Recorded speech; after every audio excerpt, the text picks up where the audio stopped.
When Champlain Towers South collapsed in Surfside, Florida on June 24, 2021, it didn't make sense.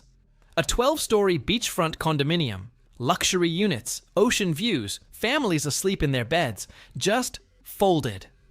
Pancaked into rubble at 1:22 in the morning. 98 people died. Engineers said it shouldn't have happened. The building was 40 years old, not ancient. But it happened anyway. And here's the part that should keep every coastal Florida homeowner up at night. Scientists have since discovered that building wasn't alone. Dozens of luxury high-rises along South Florida's coast are sinking right now. And the ground beneath the entire state? It's Swiss cheese. I need you to understand something about Florida that the real estate brochures will never tell you. The state sits on top of one of the most geologically unstable foundations in the entire country. A thick platform of ancient limestone that's been dissolving, hollowing out, and collapsing for millions of years. It's called karst terrain. And right now, that terrain is being pushed to its limits by a collision of forces. Rising seas from the coast, sinking ground from below, and 22 million people building on top of all of it. What's happening isn't just erosion. It isn't just sinkholes. It's both, simultaneously, and the data is genuinely alarming. Let me start with what's happening to the coastline. Florida has 825 miles of sandy beaches. According to the Florida Department of Environmental Protection's 2024 assessment, 432.8 miles of that coastline are now classified as critically eroded. That's more than half. Critically eroded doesn't mean it's getting a little thinner. It means the erosion has progressed to the point where upland development, recreational areas, wildlife habitat, or cultural resources are actively threatened or already lost, and that number keeps climbing. In 2000, it was 327 miles. By 2010, it was 398. Now it's 432. The erosion rates vary wildly depending on where you are. Along the Atlantic coast, beaches are losing between 1 and 3 feet per year on average. Gulf Coast beaches are losing up to 2 feet annually. But in the worst spots, it's catastrophic. Cape San Blas in Gulf County is retreating at over 20 feet per year. Sections of Nassau County are losing 17 feet annually.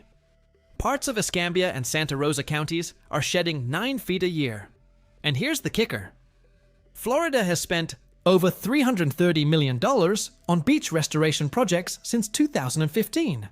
Trucking in sand, pumping it from offshore, engineering artificial dunes, and it keeps washing away. Hurricane after hurricane strips it out. One expert put it bluntly, nothing has changed about the futile and expensive sand rearrangement, except that it's gotten more expensive with sea level rise. Now let's go beneath the surface. Because the ABS erosion you can see is only half the story. The other half is what's happening underground. And it's the half that threatens to swallow buildings whole. Florida's bedrock is almost entirely limestone. Limestone that's been sitting there for 15 to 25 million years in central Florida, dissolving slowly as slightly acidic rainwater filters down through the soil.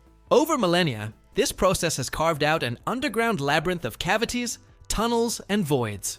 The USGS calls it karst terrain, and roughly a quarter of the entire United States sits on top of some form of it. But Florida is ground zero. The combination of ancient limestone, a high water table, heavy rainfall, and, critically, massive human development makes it the most sinkhole-prone state in the country. And here's what most people don't realize. Development itself makes sinkholes worse. George Venny, executive director of the National Cave and Karst Research Institute, conducted field studies in Florida's sinkhole-heavy regions and found that the risk of sinkholes is 11 times greater in developed areas than undeveloped ones. 11 times. Earth-moving equipment strips away protective soil layers. Paved roads and parking lots redirect water to new infiltration points. The weight of new buildings presses down on weak spots. Leaking underground pipes erode cavities. And the pumping of groundwater, which millions of Floridians depend on from the Floridan aquifer system, disrupts the delicate water table that keeps the karst stable. When that balance breaks, the ground doesn't crack. It vanishes. A cover collapse sinkhole forms when an underground cavity grows so large that the ceiling can't support the weight above it anymore. No warning, no gradual settling, just gone. In January 2010, more than 110 sinkholes opened up in the Dover area of west central Florida during a single freeze event. Groundwater levels plummeted as farmers pumped water to protect crops from the cold. The sinkholes destroyed homes, roads, and acres of farmland. 110 sinkholes in one event. But it's not just sudden collapses. The slower kind, cover subsidence sinkholes, are arguably more dangerous because they're invisible. The ground settles gradually over months or years as soil migrates down into underground voids. By the time you notice the cracks in your walls, the separation between your baseboards and floor, the doors that won't close properly, the damage beneath your foundation may already be extensive. Now here's where the sinkhole crisis and the coastal crisis merge into something truly frightening. In December 2024, scientists at the University of Miami's Rosenstiel School of Marine, Atmospheric, and Earth Science published a study that sent shockwaves through South Florida's real estate market. Using satellite radar imagery collected between 2016 and 2023, they identified 35 high-rise buildings along a 12-mile stretch from Miami Beach to Sunny Isles Beach that are actively sinking. Not theoretical risk. Measurable subsidence. Rates ranging from 0.8 to 3.1 inches. And about half of those buildings are less than a decade old. Let me repeat that. Brand new luxury towers, buildings where units sell for millions of dollars, are sinking into the ground. The lead author, Farzaneh Aziz Zanjani, said the extent of the subsidence hotspots along the coastline was unexpected. The researchers identified multiple causes: natural compaction of sediments under the weight of the structures, soil compression from nearby construction projects, and, here's the climate connection, rising sea levels and erosion accelerating the degradation of South Florida's porous limestone foundation. Manucher Shirzai, a geophysicist at Virginia Tech, confirmed that land subsidence combined with sea level rise creates a compounding effect. Miami faces a dual threat. The ground is sinking while the water is rising, and the buildings caught in between? They're under stress from both directions.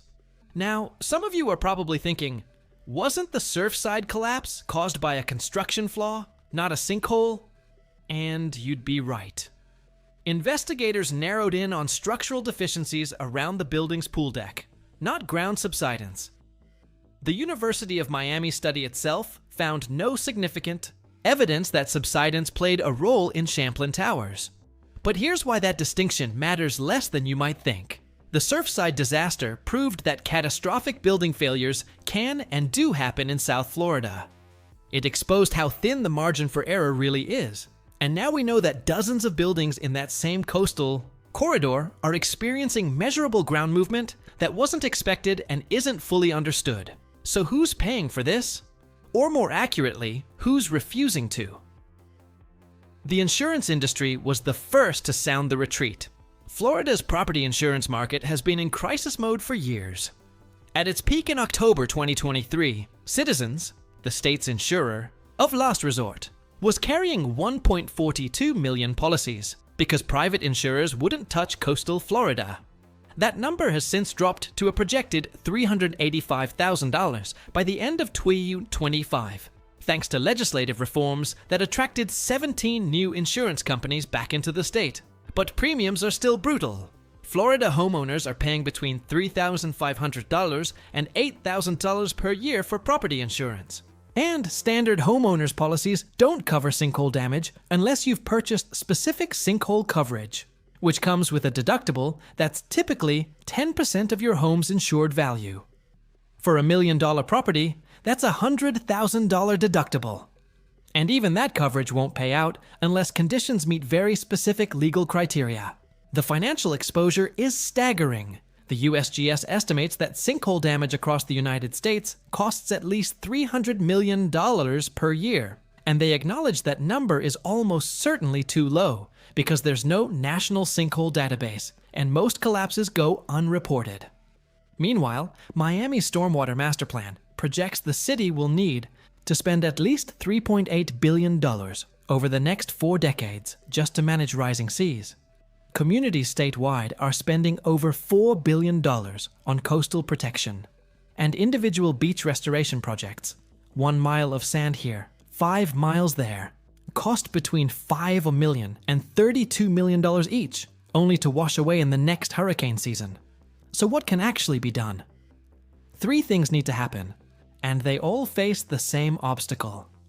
Florida's economy is built on the premise that the coast is permanent. First, monitoring technology needs to be deployed at scale.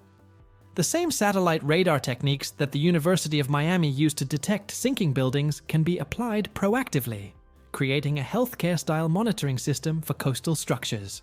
Shirzadeh, the Virginia Tech geophysicist, said this technology gives us the data to create an approach similar to healthcare, but for buildings, monitoring them on a regular basis and making decisions before catastrophe happens. Second, building codes need to account for subsidence and karst risk in ways they currently don't. Florida already has some of the strongest hurricane building codes in the country, but geological risk assessment, ground-penetrating radar surveys, standard penetration testing, electrical resistivity imaging needs to be standard before any coastal high-rise breaks ground, not after cracks appear. Third, and this is the hardest conversation, managed retreat. Some parts of Florida's coast may need to be acknowledged as too geologically and climatically unstable for continued development. That's a conversation that collides with billions of dollars in real estate value, and no politician wants to be the one to start it. If you own property in coastal Florida, here's what the Florida Department of Environmental Protection and structural engineers recommend. Watch for warning signs: cracks radiating from door and window corners, stair-step patterns in masonry walls, doors and windows that suddenly stick, circular depressions in your yard, unexplained water pooling, or rapid drops in pool water level. If you see multiple signs, don't wait. Call a licensed professional geologist or structural engineer and review your insurance policy now. Know whether you have sinkhole coverage or only catastrophic ground collapse coverage, because the difference could be hundreds of thousands of dollars. Understanding these patterns isn't just about Florida. Karst terrain underlies a quarter of the United States, and coastal erosion is accelerating globally. What's happening here is a test case for what dozens of coastal regions worldwide will face in the coming decades. The collision between geology that's been dissolving for millennia and development that assumed the ground would hold forever. If this kind of deep analysis is what you're looking for, this channel is where you'll find it. Subscribe for more, and I'll see you in the next one, where we're tackling another coastline that's running out of time.